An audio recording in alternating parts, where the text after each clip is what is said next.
Hi, I'm David Johnson, and this is Verse by Verse, a short podcast all about exploring the insights and lessons of the inspired Word of God. Today, we're looking at James chapter 2, verse 10. For whoever shall keep the whole law and yet stumble in one point, he's guilty of all. Does this mean that if you steal, you're also guilty of Sabbath breaking?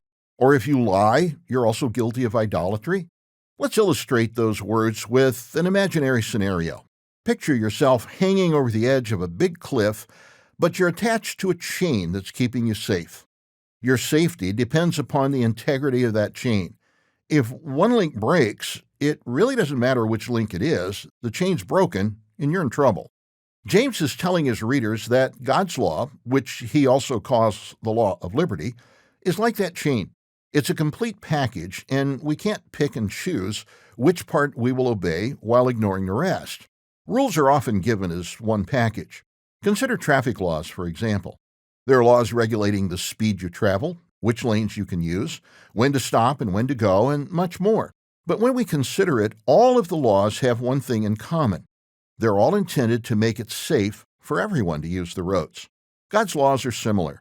They cover every aspect of human behavior, but behind all of them is a system that is designed to bring peace and safety to those who live within those laws. When God created marriage, He created a relationship that brings joy and safety and productivity to those who choose to marry. Marriage is a package. It brings many benefits, but it also brings a set of obligations.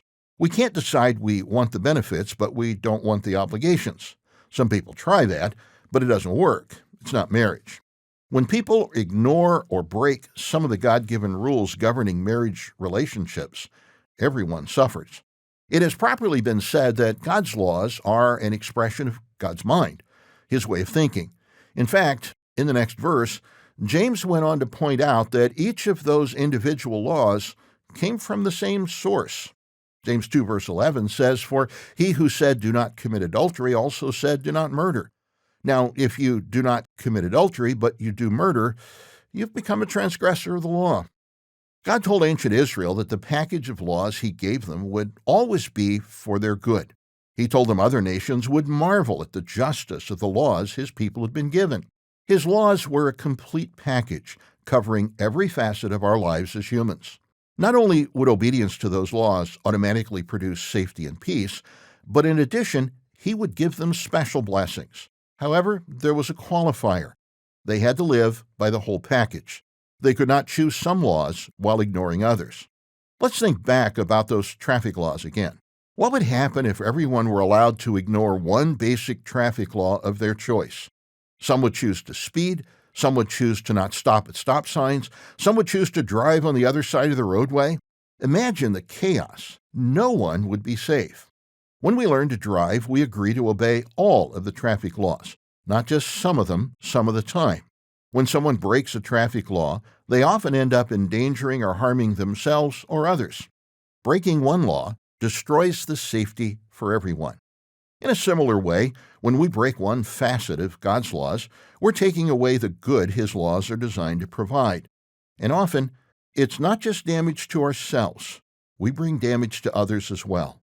God does not ask us to obey 3 commandments, or 5 commandments, or 9 commandments. It takes all 10 to make the system work. Verse by Verse is a companion podcast to the Daily Bible Verse blog, which you can find on the Life, Hope, and Truth Learning Center. Check out the show notes for more.